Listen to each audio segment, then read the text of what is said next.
Me llamo Glenn Bryson. Tengo 76 años y durante las últimas 4 décadas he vivido en la misma casa a las afueras de un pequeño pueblo de Ohio.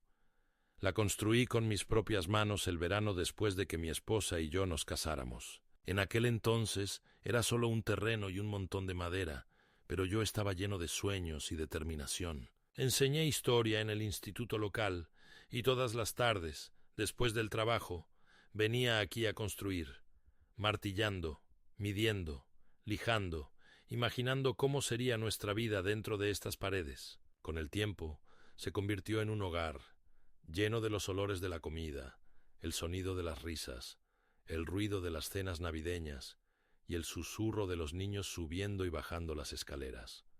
Ahora está en silencio, demasiado silencioso. Los ecos siguen ahí, pero la gente se ha ido. Mi esposa, Nora, falleció hace 6 años, de cáncer. Era la única persona que realmente me veía, que sabía cómo calmarme cuando me ponía tenso, que le daba color a todo. Después de su muerte, la casa cambió. Es difícil de explicar, pero perdió su calidez. Todavía conservo sus libros en el estante del pasillo, su bata colgada detrás de la puerta del baño y su cesta de tejer intacta junto al sofá de la sala. A veces hablo con ella, no en voz alta, solo mentalmente, sobre todo por las mañanas, cuando la luz se filtra entre las cortinas como a ella le gustaba. Preparo el café como a ella le gustaba, aunque nunca bebo más que unos pocos sorbos. Es más el ritual que el sabor. Mi hija Margaret me visita de vez en cuando, o mejor dicho, solía hacerlo. Últimamente, sus visitas se han vuelto cada vez más escasas, cortas y formales, a menudo acompañada por su marido, Charles, un hombre en el que nunca confié del todo, pero que intenté tolerar por el bien de Nora. Margaret siempre fue mi niña brillante, curiosa e inteligente, de esas que hacen demasiadas preguntas en clase y traen animales callejeros a casa. La quería con la ternura incómoda de un hombre criado para demostrar fortaleza, pero que se siente impotente ante la inocencia de un niño. A medida que crecía, cambió, o quizás cambié yo, o quizás ambos. Sea como sea, algo cambió entre nosotras, sutilmente al principio, luego de repente. Se volvió distante, eficiente, educada, pero fría. Después del funeral de Nora, dijo que deberíamos empezar a hablar de transiciones, de simplificar mi vida, reducir riesgos, considerar ayuda profesional en casa. Tenía buenas intenciones, al menos intenté creerlo. Pero había algo en su forma de decir riesgo que se me quedó grabado. Nunca he tenido problemas para arreglármela sola. Hago la compra, pago mis facturas, cuido el jardín e incluso corto el césped, aunque admito que ahora me lleva más tiempo. Mis rodillas ya no son lo que eran, pero tengo la mente despejada. Leo constantemente, libros de historia, periódicos, biografías. Sigo haciendo crucigramas todos los domingos y rara vez me equivoco. No estoy senil, no estoy perdiendo el contacto, pero últimamente he empezado a preguntarme si mi claridad le importa a alguien. Porque la gente me trata como si me estuviera marchitando. Empezó sutilmente. Una vecina, la señora Hanley, dejó de saludar. Entonces, el cajero de la farmacia me preguntó si necesitaba ayuda para recordar mi PIN. Una tarde, vi a Margaret en la entrada, hablando con nuestro vecino Kevin. No me vieron mirando por la ventana del piso de arriba. No podía oír lo que decían, pero Margaret seguía negando con la cabeza y señalando hacia la casa. Kevin asintió solemnemente, como si le estuvieran contando que alguien había empezado a dejar la estufa encendida o a deambular por la noche. Unos días después, oí al cartero susurrarle a alguien en el borde del jardín: «Sí, es muy triste. Ya no está del todo bien». Esa frase. No está del todo bien. Como si ya me hubiera ido. Al principio, no confronté a Margaret. Quería darle el beneficio de la duda. Quizás había malinterpretado la conversación. Quizás el cartero hablaba de otra persona. Quizás el problema era yo, la desconfianza, la amargura, pero el sentimiento no desaparecía. Empecé a notar cosas, llamadas sin respuesta, planes hechos sin consultarme, decisiones repentinas presentadas como ya tomadas. Charles vino un fin de semana con una carpeta. Dijo que estaba haciendo una revisión de seguridad en la casa, alarmas contra incendios, tuberías de gas, todo. Dijo que era lo habitual. Le dije que llevo más tiempo en el mantenimiento de esta casa que él. Se rió y dijo: «Sin ánimo de ofender, Glenn, pero tu generación no siempre sabe cuándo es el momento de pasar la antorcha». No he hablado con él desde entonces. Lo que más me duele no es la falta de respeto. Puedo soportarlo. Lo que me duele más es la creciente sensación de que se están preparando para algo. Un cambio, una mudanza, una transferencia de control. Actúan como si fuera por mi bien, pero lo siento en la piel. Hablan de mí en pasado. Margaret empezó a llamar con más frecuencia, pero las conversaciones siempre eran cortas y llenas de preguntas capciosas. «¿Recuerdas qué día es, papá? ¿Tomaste tus pastillas hoy? ¿Parecías confundido la semana pasada? ¿Dormiste lo suficiente?» Luego llegaron los panfletos, folletos de centros de vida asistida, clínicas de memoria, abogados especializados en atención a personas mayores. Los tiré todos, pero la semilla ya estaba plantada. Una mañana, un hombre se presentó en mi puerta con una carpeta y una sonrisa. Dijo que era asesor de bienestar de la oficina del condado y que había venido a realizar una entrevista estándar de bienestar cognitivo. Le pregunté quién lo enviaba. Dijo que mi familia había expresado su preocupación. Le dije que estaba perfectamente bien y que si no salía de mi porche en 10 segundos, llamaría a la policía. Se fue, pero no sin antes tomar algunas notas mientras se alejaba. Unos días después, recibí una carta de la oficina del condado diciendo que estaban iniciando una evaluación de mi competencia mental y seguridad. Esa palabra, competencia, me impactó como un rayo. Esa noche me senté en la cocina, mirando la carta, sosteniéndola como si me quemara. Recordé la voz de Nora. «Si alguna vez empiezan a hablar de encerrarte, Glenn, no lo permitas. No dejes que te hagan lo que le hicieron a tu padre». Mi padre había muerto en un asilo, no por locura, sino porque su segunda esposa quería la casa. Mi madre había muerto en su propia cama, con su mano en la mía. Así quería irme, pero ahora no estaba seguro de tener la oportunidad. Así que aquí estoy. Un hombre de 76 años en una casa llena de recuerdos, viendo cómo su propia familia empieza a cuestionar su cordura, a susurrar a sus vecinos, a llamar al condado a sus espaldas. Dicen que es por preocupación, pero no lo parece. Lo parece a traición y huele a preparación, para una maniobra legal, para una decisión médica, para una transición forzada.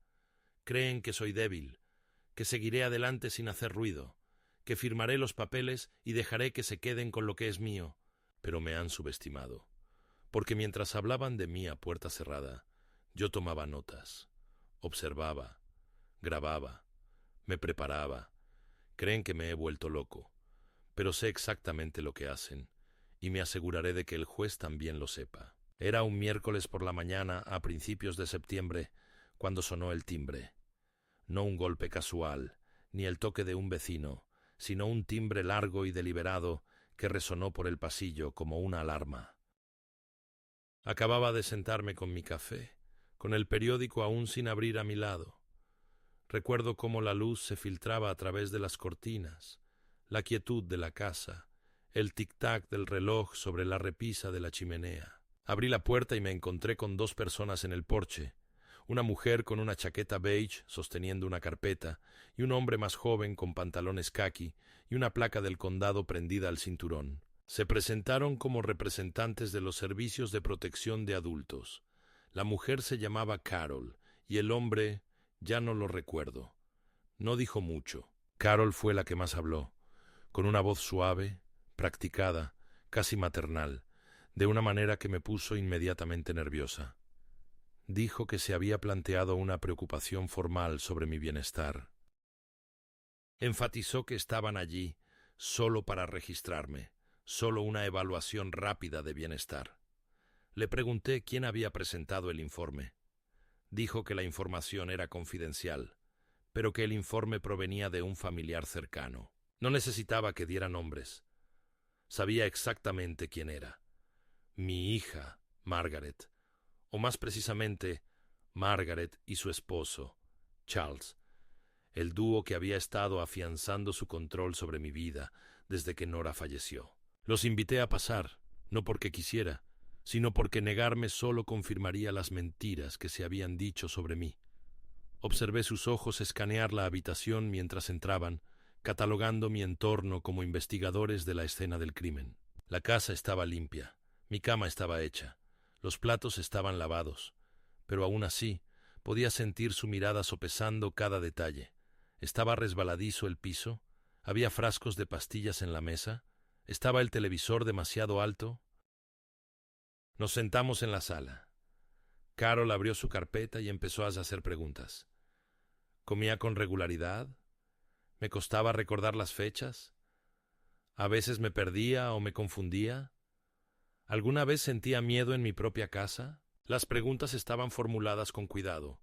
No eran acusaciones, sino invitaciones a admitir mi debilidad. Respondí a cada una con calma lenta y deliberada. Sí, cocino mis propias comidas. No, no olvido dónde estoy. No, no siento miedo en mi casa. Le expliqué que todavía leía el periódico todos los días, que administraba mis finanzas, que no tenía problemas para ir al supermercado, ni para mantener mis medicamentos en orden.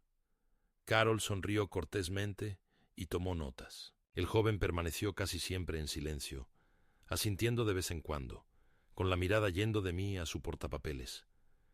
Entonces, Carol se removió en su asiento y dijo: «Solo estamos aquí para garantizar su seguridad, señor Bryson.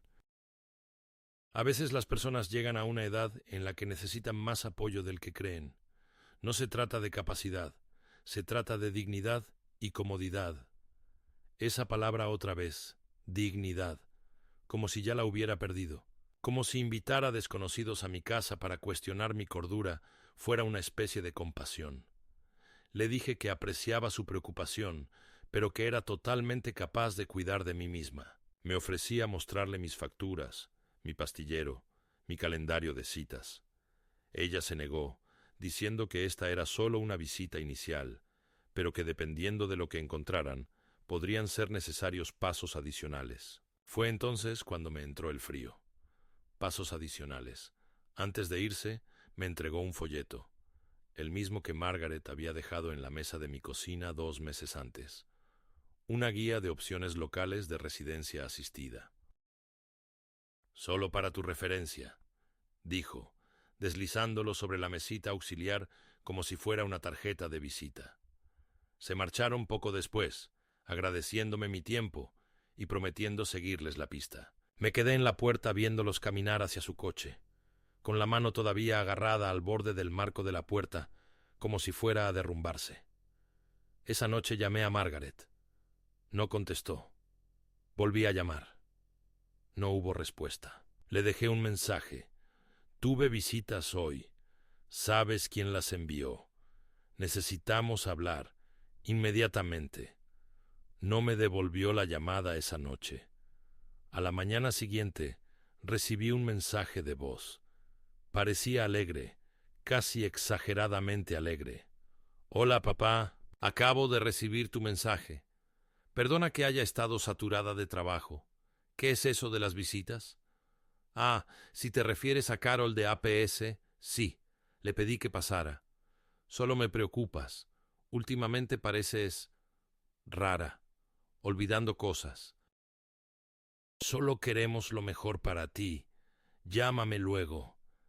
Esa falsa ligereza en su tono, como si estuviera hablando con un niño que hubiera perdido sus pantuflas, me hizo hervir la sangre.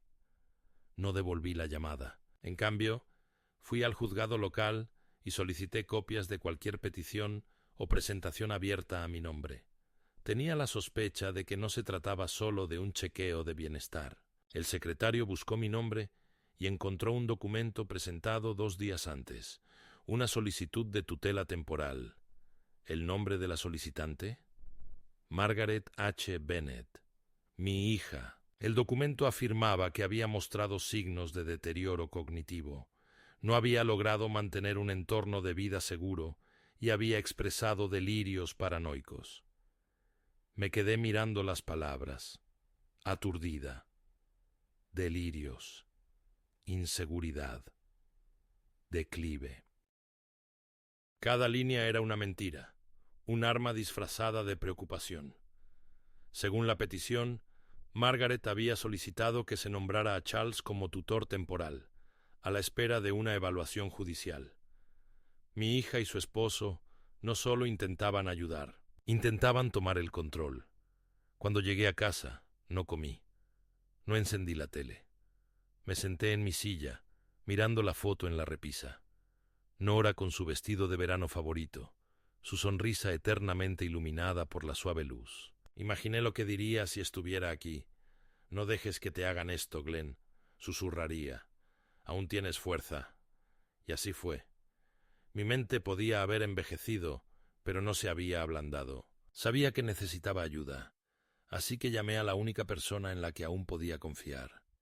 Robert Morgan, un antiguo alumno mío que ahora es abogado. Me había enviado tarjetas de Navidad durante años, y siempre me decía que lo llamara si alguna vez necesitaba asesoramiento legal. Contestó al segundo timbre, y en 20 minutos teníamos un plan. El primer paso fue obtener una evaluación médica adecuada, con un médico de verdad, no uno elegido personalmente por Margaret y Charles. Pedí cita con la doctora Elaine Foster, neuróloga del hospital local, quien accedió a realizarme un panel cognitivo completo. Pasé todas las pruebas. Mi memoria, mis reflejos y mi capacidad de atención eran normales para mi edad. La doctora Foster incluso escribió una carta en la que afirmaba que, en su opinión profesional, yo era plenamente capaz de gestionar mis asuntos y tomar decisiones independientes. Robert añadió esto a nuestro paquete de defensa y comenzó a elaborar una cronología de los hechos, los panfletos, las llamadas telefónicas manipuladoras, las visitas de bienestar repentinas. Solicitó acceso a mis registros bancarios y descubrió algo aún más alarmante: múltiples intentos de Charles de acceder a mi información financiera mediante solicitudes de autorización conjunta. Llevaban meses preparándose para esto, pero la pieza más incriminatoria provino de mi cámara de seguridad. Meses atrás, instalé una pequeña cámara que se activaba por movimiento sobre el garaje, principalmente para vigilar mapaches y paquetes a domicilio. Nunca pensé que la usaría para algo así. Una de las acusaciones en la petición de Margaret era que había dejado la estufa encendida y casi había provocado un incendio. Una historia inventada para demostrar deterioro cognitivo. Pero la grabación de 2 semanas antes mostraba a Charles entrando en mi casa con una llave de repuesto mientras yo estaba haciendo la compra. Fue a la cocina, encendió la estufa y la dejó encendida durante más de 1 hora antes de regresar. Todo estaba grabado, prueba de que no solo me estaban juzgando mal, me estaban tendiendo una trampa. Me senté en mi escritorio y anoté todo: fechas, conversaciones, sospechas. Empecé a llevar un diario, no como un diario, sino como un registro. Cada llamada, cada visita, cada mirada de un vecino, porque sabía a dónde iba esto. La demanda se había presentado. El juez fijaría una fecha, y cuando ese día llegara, estaría listo. Entraría en la sala con la cabeza en alto y con los hechos en orden. Creyeron que podían pintarme como un anciano senil aferrado a un recuerdo. Pero se equivocaron. No me estaba marchitando, estaba luchando. Y esta lucha apenas comenzaba. 2 semanas después de presentar la petición y empezar a trabajar con Robert, la tensión a mi alrededor empezó a condensarse.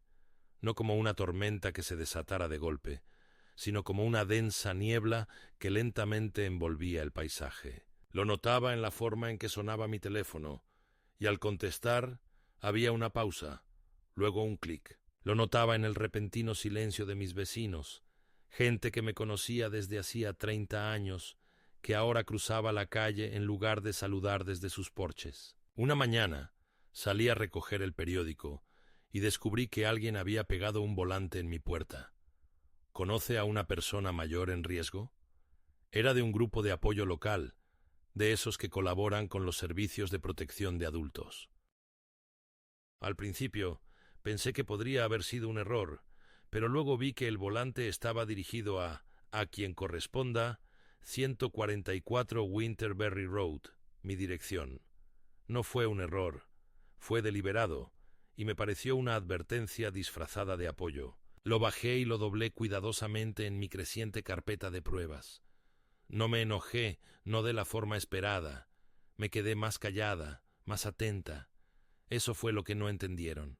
Pensaron que me enfurecería o lloraría, pero en cambio hice lo que había hecho toda mi vida. Estudié los patrones, los anoté y me preparé. 3 días después, el sheriff llamó a mi puerta. Esta vez, un uniforme de verdad, no una carpeta y una sonrisa. Fue educado, pero firme, y me entregó una citación judicial formal. La audiencia de tutela estaba programada para el 12 de octubre, 10 de la mañana, en el Tribunal de Familia del Condado. Debía comparecer ante el juez y responder a las alegaciones de Margaret y Charles Bennett. El documento incluía un resumen de las alegaciones, y leerlo fue como entrar en un espejo distorsionado. Detalles vagamente reconocibles distorsionados en una imagen grotesca. Según la petición, me había vuelto cada vez más errático. Mostraba signos de paranoia, olvidaba citas con frecuencia, y me habían visto vagando por el vecindario confundido. Leí esa línea 2 veces, parpadeando. Vagando, camino a la tienda de la esquina una vez a la semana y saludo a cada dependiente por su nombre. Nunca me he perdido en mi propio vecindario. Pero los hechos ya no parecían importar. Todo se trataba de encuadrar. Percepción, narrativa. Y en esa narrativa yo estaba siendo borrado silenciosamente. Fui a la ferretería esa tarde y compré un juego nuevo de cerraduras. Cambié todas las de las puertas y ventanas al anochecer, sudando por el calor de principios de otoño, no por miedo a que entraran desconocidos, sino por miedo a que me entraran las personas a las que una vez consideré familia. Charles aún tenía una llave. Recordé que me la pidió hace un año por si acaso pasaba algo. En aquel entonces pensé que era un gesto de preocupación. Ahora lo veía como lo que realmente era, una operación de reconocimiento.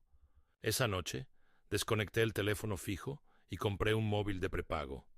No le di el número a nadie, ni siquiera a Robert, hasta que nos vimos al día siguiente. Le hablé del sheriff, del folleto, del silencio de los vecinos. Asintió, tomando notas, siempre tranquilo. Esa era la fuerza de Robert. Nada de dramatismo, solo claridad. Dijo que teníamos una defensa sólida, sobre todo con la carta médica y el vídeo, pero que necesitaríamos algo más que pruebas.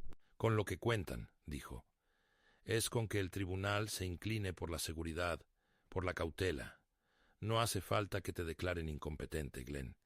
Solo necesitan generar suficientes dudas. Pero si podemos demostrar que no se trata de preocupación, sino de control, entonces tenemos una verdadera oportunidad. La siguiente escalada vino de una dirección que no esperaba. Mi banco. Había ido a revisar los saldos de mis cuentas, solo rutina, y me dijeron que el acceso había sido marcado para revisión.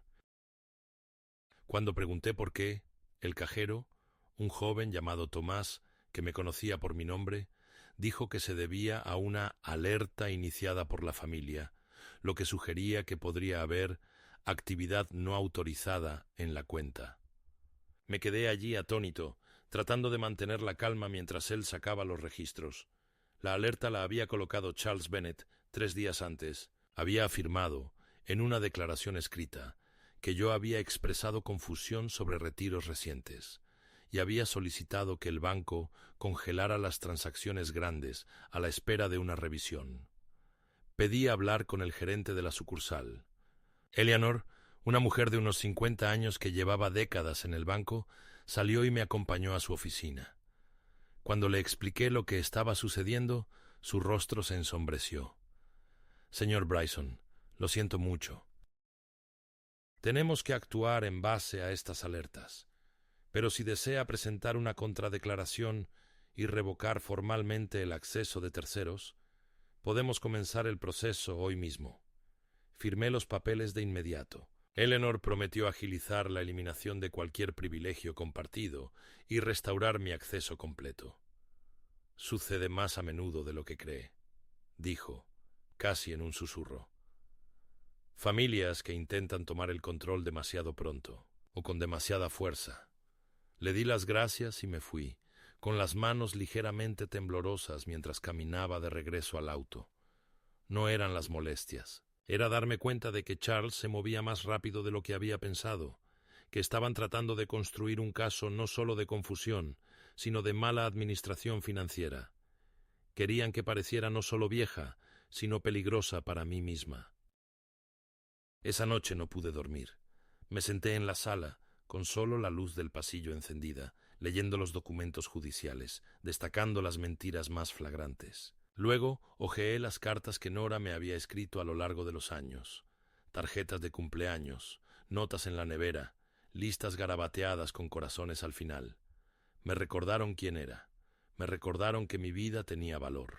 Y mientras estaba allí sentada, llamaron a la puerta. Suave, tentativo, pero insistente. Me quedé paralizada. Era casi medianoche. Me acerqué a la puerta sigilosamente y miré por la mirilla. Era Kevin, el vecino que había dejado de saludar, el que había visto hablando con Margaret. Abrí la puerta con cautela. No debería estar aquí, dijo, pero necesito decirte algo. Lo dejé entrar. Parecía nervioso, con un sobre Manila en la mano. Se sentó en el borde del sofá, evitando mi mirada. Escuché algo, dijo. Hace unas semanas, tu hija y su esposo estaban hablando en mi patio trasero. Pensé que nadie podía oírlos. Dijeron que te cuidarían antes de que terminara el año, que el tribunal les daría la razón si presionaban la tecla correcta, que si obtenían la tutela, tendrían acceso a todo, tu casa, tu pensión, tu seguro. No sabía qué hacer. Quería pensar que tal vez lo había malinterpretado, pero luego vi el coche del sheriff aquí y... Su voz se fue apagando y me entregó el sobre. Dentro había una copia impresa, una captura de pantalla de un foro vecinal, una publicación de Charles, bajo seudónimo, pidiendo recomendaciones sobre residencias de ancianos que atienden a pacientes con demencia y ancianos testarudos. La publicación estaba fechada 2 semanas antes de la presentación de la solicitud de tutela. Lo habían planeado todo. Miré a Kevin y asentí. Gracias, dije con la voz ronca. Se levantó para irse. Siento no haber dicho nada antes. Lo dijiste ahora. Eso es lo que importa. Después de que se fue, agregué la captura de pantalla a mi carpeta. El caso no se trataba solo de que yo demostrara que estaba cuerdo. Se trataba de demostrar que mentían. La audiencia se acercaba y la soga se apretaba. Pero no iba a quedarme callado. Habían construido una narrativa. Yo estaba construyendo una contranarrativa. La verdad. Y la verdad tenía fuerza. La mañana de la audiencia llegó envuelta en un silencio que te envuelve como la niebla y hace que incluso tu propia respiración parezca una interrupción. Me vestí despacio, eligiendo el traje azul marino que Nora una vez había llamado el respetable, el que usé en todas las reuniones de padres y maestros y más tarde en su funeral. Cepillé las solapas 2 veces, aunque no había polvo, y lustraba mis zapatos, más por costumbre que por la apariencia. Me estaba preparando para algo sagrado, no una batalla exactamente, sino un ajuste de cuentas. El juzgado era un edificio bajo de ladrillo, con una bandera que colgaba inmóvil en el aire otoñal sin viento. Robert me recibió en la escalera, con su maletín ya abierto y la carpeta manila con nuestro caso cuidadosamente ordenada dentro. Su calma no flaqueó, pero supe por la rigidez de su mandíbula que sabía que esto era más que un asunto de procedimiento. Era personal. Dentro, la sala estaba silenciosa, casi estéril, paredes pálidas, bancos de madera y gente dispersa. Al fondo se sentaba la jueza, una mujer llamada Cynthia Delaney, conocida en el condado por su actitud firme y sensata. Tenía fama de priorizar la cautela en los casos de tutela, de priorizar la seguridad sobre el riesgo. No estaba segura de si eso la convertía en una aliada o en un obstáculo. Margaret y Charles estaban sentados al otro lado del pasillo, uno junto al otro, vestidos para el duelo, con expresiones de preocupación ensayada en sus rostros. Margaret me miró, y luego apartó la mirada rápidamente, como si ya fuera un fantasma. Charles no me miró en absoluto. El procedimiento comenzó con formalidad, la recitación de nombres, el propósito de la audiencia, la lectura de la petición. Escuché sin pestañear mientras la secretaria del tribunal leía en voz alta las declaraciones que mi hija había presentado. Parecían panegíricos escritos por alguien que intentaba quedarse con la herencia. Afirmó que me había desorientado en público, que olvidaba conversaciones, que la atacaba cuando intentaba ayudarme. Incluso había un párrafo sobre mí, acusando a los vecinos de conspiración, que supe que se refería al momento en que la vi susurrándole a Kevin al otro lado de la entrada, el momento en que finalmente me di cuenta de lo que era capaz. Después de que la secretaria terminó, Margaret se puso de pie. Su voz era suave, temblorosa, perfectamente calibrada para la máxima compasión. Dijo que amaba a su padre, que era la decisión más difícil que había tomado en su vida, que no se trataba de dinero ni de control, sino de seguridad, de amor. Me contó historias, pequeñas, sobre cómo olvidé apagar las luces, sobre repetir la misma anécdota 2 veces en la cena, sobre una vez que me encontró llorando en la cocina después de la muerte de Nora. Lo hizo parecer todo tan trágico, tan inevitable, el lento y triste desmoronamiento de un hombre que una vez fue digno. Y la sala del tribunal, el juez, el secretario, incluso Robert, pareció doblegarse ligeramente bajo el peso emocional de sus palabras. Ese fue el momento en que me di cuenta de lo peligrosa que se había vuelto, porque creía en su propia actuación. O peor aún, no creía ni una palabra, pero sabía exactamente cómo hacérsela creer a los demás. Luego fue mi turno. Robert se levantó y presentó la evaluación médica independiente. Explicó la cronología de los hechos, desde el chequeo médico sorpresa hasta el descubrimiento de la solicitud de tutela. Entregó el informe del doctor Foster, donde se afirmaba claramente que yo era plenamente competente, mentalmente sano, y no necesitaba supervisión. Presentó los documentos bancarios que demostraban los intentos de Charles de apropiarse de mi información financiera sin mi conocimiento. Luego, con voz firme, solicitó reproducir un breve vídeo ante el tribunal. El juez lo autorizó. La grabación de mi cámara de seguridad llenó la pantalla. Charles entró en mi casa, encendió la estufa y se fue. Regresó 1 hora después. La sala quedó en un silencio sepulcral. Charles se puso rígido. El rostro de Margaret palideció. Por primera vez, el juez se inclinó hacia adelante. «Señor Bryson», dijo, «¿tiene algo más que añadir?» Me puse de pie. Tenía las rodillas rígidas, pero la voz firme. Hablé no como quien se defiende, sino como quien explica una lección, algo que ya había hecho miles de veces en un aula. Le dije al tribunal que había vivido en esa casa durante 42 años. Yo la construí.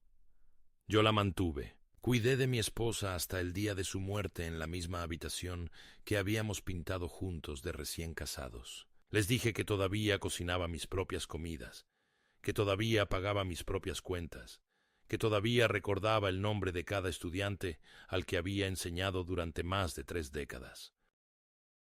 Les conté del día en que mi hija dejó de visitarme, el día en que empezó a llamar solo cuando necesitaba algo.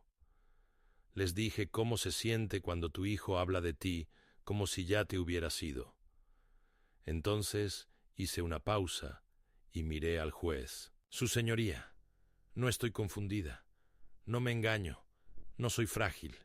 Estoy enojada, no porque mi hija quiera ayudarme, sino porque quiere reemplazarme, quiere reescribirme, y no lo permitiré. El silencio posterior fue electrizante. La jueza se aclaró la garganta, hizo algunas preguntas de procedimiento y luego levantó la sesión, diciendo que emitiría su fallo en una semana. Al salir de la sala, pasé junto a Margaret sin mirarla. Me gritó, «¡Papá!», pero seguí caminando. No quedaba nada más que decir. Esa noche no dormí mucho. Me senté en el porche a mirar las estrellas, preguntándome qué habría pensado Nora de todo esto. No me sentía victorioso, me sentía vacío, pero algo había cambiado. Lo peor ya no estaba por venir, había quedado atrás, y de ahora en adelante todo se centraría en recuperar lo que habían intentado arrebatarme, mi nombre, mi dignidad y mi vida. La guerra había comenzado con susurros, pero ahora, por fin, mi voz se había escuchado. Los días posteriores a la audiencia transcurrieron en una tensión extraña y prolongada, como el aire antes de una tormenta que nunca termina. Seguía esperando la decisión del juez, despertándome cada mañana con la esperanza de recibir una carta o una llamada, algo definitivo que me dijera si aún era dueño de mi vida. Pero los días se alargaban, cada uno cargado de incertidumbre, hasta que finalmente apareció en mi buzón un sobre blanco, con el sello del Tribunal del Condado. Lo abrí en la cocina, de pie junto al mostrador donde Nora solía preparar café por las mañanas, y leí las palabras lentamente, con el corazón latiéndome con más fuerza con cada línea. El juez había fallado a mi favor. La solicitud de tutela fue denegada. Se me había declarado competente, con pleno control de mis facultades y decisiones, y todos los intentos de Margaret y Charles de asumir la autoridad legal sobre mis asuntos habían sido formalmente desestimados. Por un breve instante me permití sentir algo cercano al alivio, incluso a la victoria. Pero esa sensación rápidamente se transformó en algo más intenso. Porque lo que debería haber puesto fin a la batalla, una sentencia judicial, una declaración de autonomía, no los detuvo. Al contrario, los hizo más peligrosos. Al día siguiente de recibir la carta, fui al pueblo a comprar comida y al volver encontré la puerta del garaje entreabierta. Puede que no fuera extraño. A veces el viento la atrapa si no ha cerrado bien el pestillo, pero esta vez supe que la había cerrado, incluso la había comprobado al salir. Dentro no habían robado nada, pero alguien había estado allí. Habían movido algunas cajas apiladas en la esquina. Habían abierto mi caja de herramientas, y en el suelo, cerca de la pared del fondo, encontré unas huellas que no reconocí, más pesadas y anchas que las mías. Esa noche instalé una segunda cámara, una que cubría la parte trasera de la propiedad, y volví a cambiar las cerraduras. Fuera lo que fuese lo que estuvieran planeando, no habían aceptado la derrota. Seguían observando, buscando una debilidad. 3 días después, Robert me llamó con la voz llena de ira contenida. «Han presentado una moción de reconsideración», dijo. «Intentan presentar nuevas pruebas, alegando que desde la audiencia has mostrado más signos de deterioro. Han adjuntado una carta de un nuevo médico, el doctor Harold Bloom. No reconocí el nombre. No es tu médico», confirmó Robert. «Es alguien a quien trajeron. La carta alega fallos de memoria, comportamiento errático y creciente aislamiento». Se me encogió el estómago. «Intentan litigar de nuevo el mismo caso. dijo Robert. Es desesperado, pero dependiendo de la tolerancia del juez, podríamos vernos obligados a responder. Le pregunté si creía que tenían alguna posibilidad. Guardó silencio un momento. Poco probable, pero no imposible. Depende de cuánta influencia puedan crear con este supuesto nuevo diagnóstico. Tendremos que desacreditarlo, y rápido. Pasé el día siguiente recopilando documentos, llamando a la doctora Foster para reafirmar su declaración y redactando una declaración jurada detallando mis actividades desde la audiencia. Me parecía absurdo, como si fuera un delincuente intentando demostrar su inocencia tras haber sido absuelto. Pero lo hice, porque ahora entendía que ya no solo intentaban protegerse, intentaban destrozarme, pieza a pieza, centímetro a centímetro, hasta que perdiera la voluntad de resistir. Entonces vino el ataque a la casa. No físico, sino financiero. Recibí una carta de la Oficina de Impuestos del Condado, indicando que se había presentado una solicitud para reevaluar la propiedad debido a posibles riesgos de seguridad, mojo, inestabilidad de los cimientos, riesgo de incendio. La queja había sido anónima, pero el momento no fue casualidad. Un inspector llegó 2 días después, educado pero firme, y pasó casi 2 horas recorriendo la casa, tomando fotos y haciendo preguntas.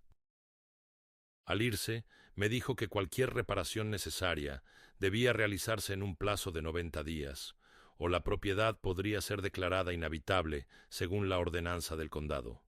Le pregunté sin rodeos, ¿mi hija te incitó a hacer esto? Parecía incómodo, pero no lo negó.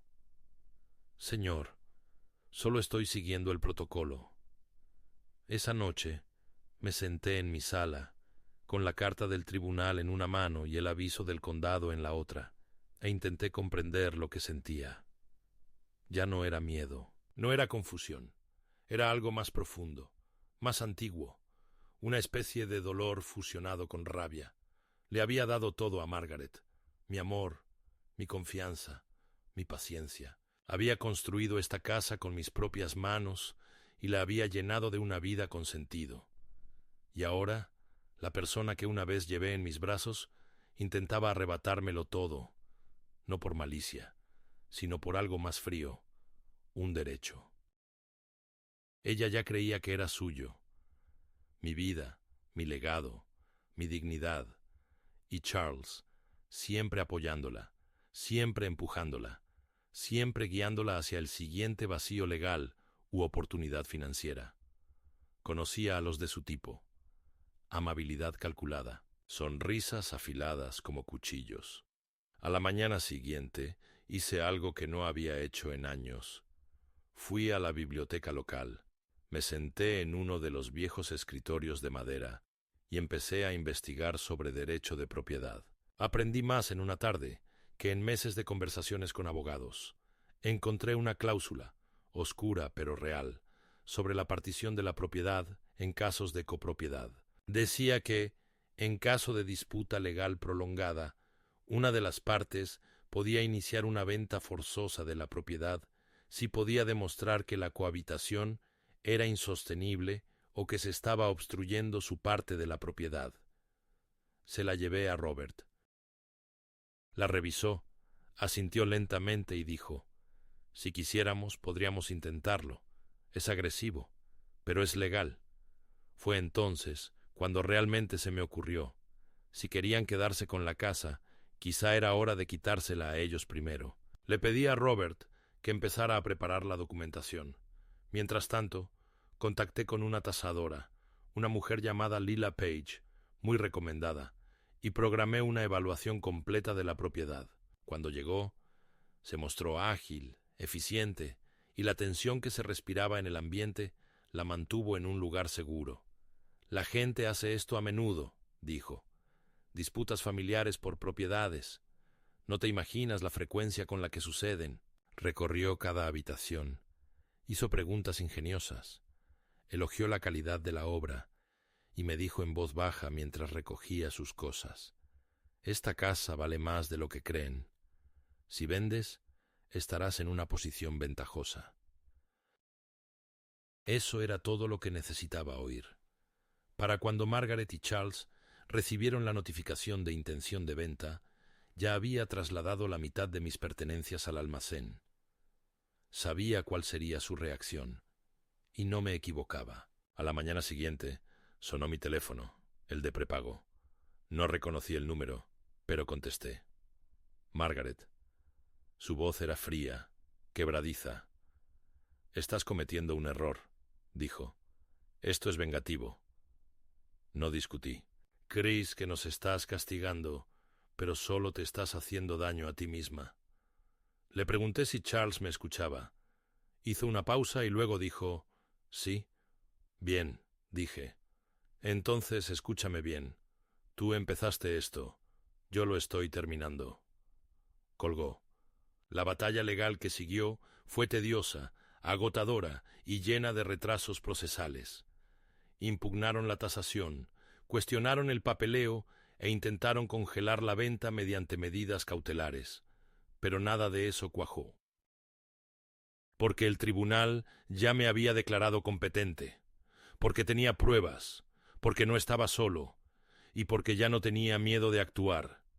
Lo que empezó como una defensa desesperada se había convertido, por fin, en una ofensa. Ya no me aferraba a mi vida. La estaba reclamando y nadie me la negaría. Era una mañana gris de noviembre, cuando recibí la noticia de que se había programado la audiencia final, la culminación de meses de idas y venidas, acusaciones y reconvenciones. La moción para forzar la venta de la casa se había tramitado en el sistema judicial más rápido de lo esperado, en gran parte porque mi caso ya se había establecido como creíble, y el juez era el mismo que había fallado en contra de la tutela.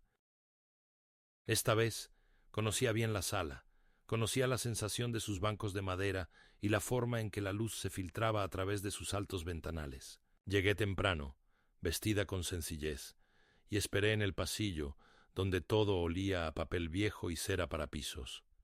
Margaret y Charles entraron 10 minutos antes de la audiencia, con aspecto cansado, desgastados por el peso de su propia guerra. No hubo ningún intento de calidez, ningún último esfuerzo desesperado por reconciliarse, solo el reconocimiento mecánico de personas que una vez compartieron una vida y ahora eran adversarios en la más encarnizada de las contiendas legales. La audiencia comenzó sin ceremonias. La jueza, firme como siempre, repasó los hechos con rapidez y recordó a ambas partes las conclusiones previas, mi capacidad jurídica, la legitimidad de mi propiedad y la cronología de los acontecimientos. La abogada de Margaret habló primero, intentando argumentar que la venta forzosa causaría dificultades excesivas y que mi decisión se debía a volatilidad emocional más que a una necesidad práctica. Afirmó que mi decisión de iniciar la venta fue una represalia, una reacción al cuestionamiento sobre su deterioro de salud y no un acto razonado. Pero no había acalorado sus palabras, solo repetición. Todos en esa sala ya sabían lo que había sucedido. Las pruebas habían sido documentadas, los motivos expuestos, los límites traspasados. Robert se puso de pie y presentó un resumen claro y metódico de nuestra postura, que había intentado todas las vías razonables para coexistir con mis copropietarios, que me habían excluido de la propiedad que había ayudado a financiar, que había sido objeto de reclamaciones médicas falsas y que la casa se había convertido, no en un hogar, en una trampa legal y emocional. Presentó la tasación final de Lila Page, que mostraba el valor de mercado. Reiteró que tenía derecho no solo a la dignidad, sino a la justicia financiera, y que la copropiedad era insostenible dada la ruptura documentada de la confianza familiar. Y cuando terminó, la jueza hizo algo inesperado. Me preguntó si quería hablar, no como una formalidad legal, sino como un gesto personal. Me puse de pie, con las manos firmes, y miré a mi hija al otro lado de la sala. Construí esa casa para una familia, dije. Pero hace mucho que dejó de serlo. Di todo lo que tenía a ese hogar y a quienes vivían en él. Cuando murió mi esposa, esperé, tontamente, que los demás nos mantuviéramos unidos. Pero, en cambio, me convertí en una obligación, un lastre, un blanco. Este proceso, por doloroso que haya sido, me ha recordado que todavía tengo autonomía, que todavía sé lo que es real. Y lo real es esto: no puedo seguir existiendo a la sombra de quienes no me respetan, que ven mi vida como algo que hay que controlar. No quiero venganza, quiero cerrar este capítulo. Cuando me senté, la sala quedó en silencio. Incluso Margaret apartó la mirada. La jueza asintió una vez y emitió su fallo. La casa se vendería y las ganancias se dividirían según la propiedad legal. 1/3 para mí y 2/3 para ellos. Tendrían 30 días para desalojar la propiedad o negociar una compra por debajo del valor de mercado. Si no ocurría ninguna de las dos cosas, la propiedad se publicaría. Después de la audiencia, no me fui a casa enseguida. Caminé por el parque, donde Nora y yo solíamos pasar los fines de semana. Me senté en un banco y escuché el viento arrastrar las hojas moribundas. Pensé que sentiría un triunfo, pero lo que sentí fue claridad.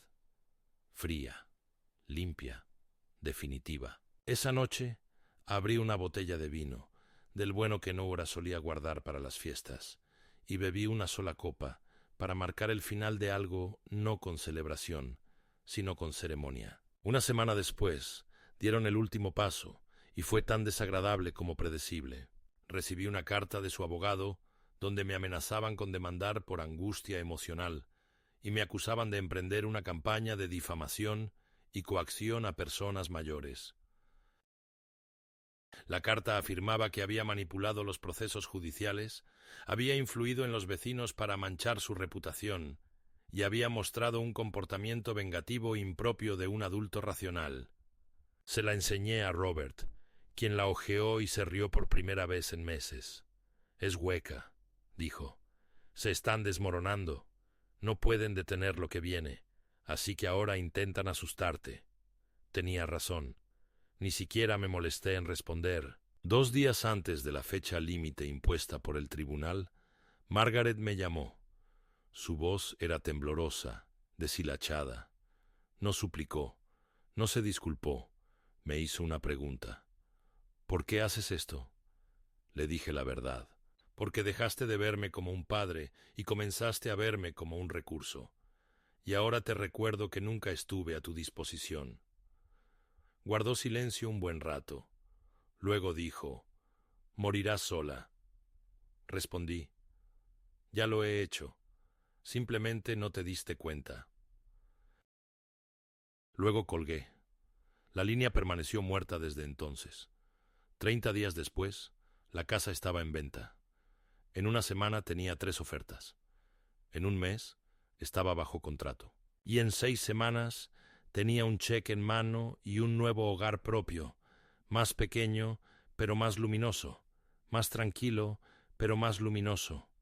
Lo llené solo con lo esencial: libros, fotos, el chal de Nora, y dejé el resto. Lo que me llevé no fue amargura ni venganza, sino algo más agudo y duradero.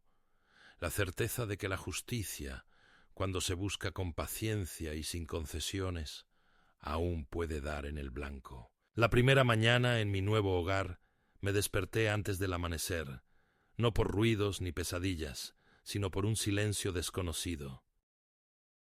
Las ventanas estaban ligeramente entreabiertas y el aire que entraba era fresco y húmedo. El aroma a tierra y lluvia se elevaba del suelo como una silenciosa resurrección. Todavía no había fantasmas en este lugar, ninguna marca en las paredes de la mano de Nora, ningún eco persistente de portazos o amenazas susurradas. Solo quietud y espacio. Preparé una cafetera, no por costumbre, sino para marcar el comienzo de algo nuevo. La cocina era pequeña, las encimeras me resultaban desconocidas, pero el acto en sí mismo me hizo sentir como enraizado. Me senté a la mesa con mi taza, observando cómo la luz se extendía gradualmente por el suelo, y por primera vez en años Sentí la presencia de una elección, no la ilusión de control, sino la genuina y firme sensación de estar exactamente donde elegí estar. El pueblo era diferente, más pequeño, incluso más tranquilo que el que había dejado. Pero la gente de aquí no sabía mi nombre, y eso era una bendición. Fui a la oficina de correos al segundo día y solicité un apartado nuevo. La empleada, una mujer de unos 50 y tantos años, me preguntó cuánto tiempo me quedaría. Indefinidamente, dije. No di ninguna dirección de reenvío, que Margaret y Charles se lo preguntaran, que se quedaran en el silencio que dejé atrás, en el vacío, donde mi presencia solía ser algo que podían manipular. No me interesaban las novedades. No quería saber qué hacían con su tercio del dinero de la venta. Si saldaban sus deudas, se peleaban por él o lo malgastaban. Esa historia ya no me pertenecía. Pensé que podría sentir algo parecido a la tristeza, una especie de arrepentimiento lento, no por lo que había hecho, sino por cómo había terminado. Pero la verdad era que el dolor ya había pasado, mucho antes de que vendieran la casa. Había llegado en oleadas a lo largo de los años. Cuando vi por primera vez que Margaret evitaba mis llamadas, cuando Charles empezó a tomar decisiones por mí, cuando los vecinos me miraban como si fuera un hombre desmoronándose. Esos fueron los verdaderos finales. Esto de ahora, esto fue la secuela. Y la secuela, por muy solitaria que sea, es una forma de libertad. Hay una biblioteca en el pueblo, no muy grande, pero con estanterías profundas y rincones tranquilos. Voy 2 veces por semana. Leo los periódicos, hojeo libros de tapa dura polvorientos. A veces me siento junto a la ventana y veo pasar a la gente. Una adolescente trabaja en la recepción, inteligente, curiosa. Y una tarde me preguntó a qué me dedicaba. Le dije que había sido profesora. ¿Historia? Zrenia preguntó. Asentí. ¿Quieres ayudarme a ordenar el carrito de donaciones? Zrenia se ofreció y acepté. Ahora es algo que hacemos juntas, un acuerdo tácito. Ella me habla de sus clases. Yo le hablo del pasado, no como líneas temporales polvorientas, sino como historias reales de personas reales que, como yo, tuvieron que aprender demasiado tarde lo frágil que puede ser la dignidad. Empecé a escribir de nuevo. No memorias, nada dramático ni amargo, sino reflexiones, fragmentos, retazos de cosas que recuerdo. Las escribo a mano, en un cuaderno de espiral que Nora me compró una vez por capricho, pensando que algún día podría probar con la poesía. Nunca lo hice, pero ahora escribo pequeñas verdades. Lo que sentí al ver a una hija enfriarse, el sonido de una puerta cerrándose definitivamente, cómo la traición no es un momento único, sino una lenta acumulación de descuido. No sé si alguien lo leerá, me da igual, no es para ellos, es para mí. Un mes después de la mudanza, recibí una carta sin remitente. Dentro había una foto, una que no había visto en años, de Margaret de niña, sentada sobre mis hombros, con el pelo alborotado al viento. Sin nota, sin firma. Observé la foto un buen rato y luego la guardé en un cajón, no por odio, sino porque por fin entendí algo. El amor no siempre muere en llamas. A veces simplemente se retira, en silencio, al pasado, donde pertenece. No sé cuántos años me quedan, pero sé esto, los viviré a mi manera. Plantaré tomates en primavera, tomaré café en el porche en silencio, quizá le escriba una carta a un antiguo alumno. Viviré modestamente, pero con la verdad.